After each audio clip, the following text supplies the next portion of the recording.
I'm Mark Matsumoto and welcome to my Tokyo kitchen. Today I want to show you how to make katsu sauce. It's a magical all-purpose seasoning that balances sweet, savory, and tangy tastes with fragrant spices. And it can be used on everything from tonkatsu to okonomiyaki. In fact, here in Japan, it's so ubiquitous that it's simply called sauce. It's pretty easy to make from stuff that you probably already have in the pantry. So let's have a look at our ingredients.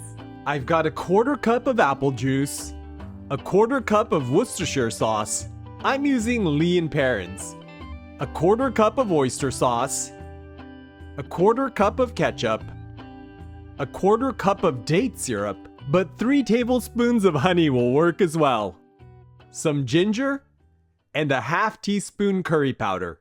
To make the sauce, I'm gonna add the apple juice, Worcestershire sauce, oyster sauce, ketchup, and date syrup to a pot. Next, for the ginger, I'm gonna grate it. We don't want to add the grated ginger directly to the sauce because it's gonna make it chunky. Instead, I'm gonna squeeze the pulp to get a teaspoon of ginger juice. That's why there's no need to peel it. Okay, this should be enough, so I'm gonna gather up the pulp and squeeze out the juice. You can also do this with a tea strainer. Then I'm gonna measure out a teaspoon of ginger juice and add it to the sauce. Finally, I'm gonna add curry powder. This is called kakushiaji in Japanese, and it adds a subtle aroma that takes this sauce to the next level. Before we mix these up, I want to take a moment to thank all of you who've signed up for my private recipe stash over at marksrecipes.com.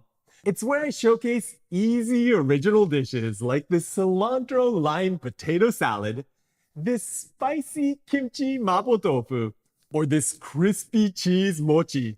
And because it's member supported, there are no ads. If you're not a member yet, head over to check out some free recipes. All right, let's get back to our katsu sauce. I'm gonna turn the stove on to medium-high heat and bring this mixture to a full boil while stirring it to prevent burning. Then we just need to let the sauce reduce until it gets to your desired thickness.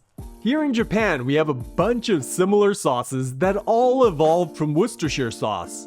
Various brands use different formulations, but the main difference is their viscosity, and you can control how thick your sauce is by how long you reduce it for.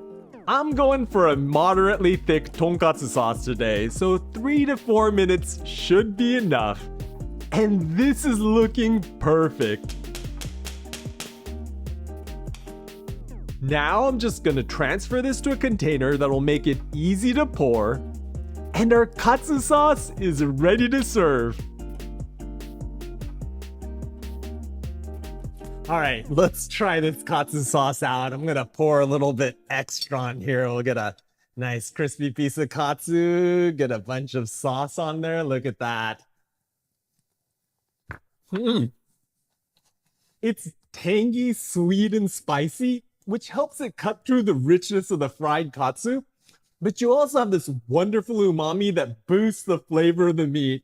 This katsu sauce is easy to make, super versatile, and it'll make just about anything a little bit extra, so I hope you'll give it a try. Well, I'm gonna have the rest of this katsu for lunch, but check out this playlist for all of my recipes that use this sauce, and I'll catch you in the next one.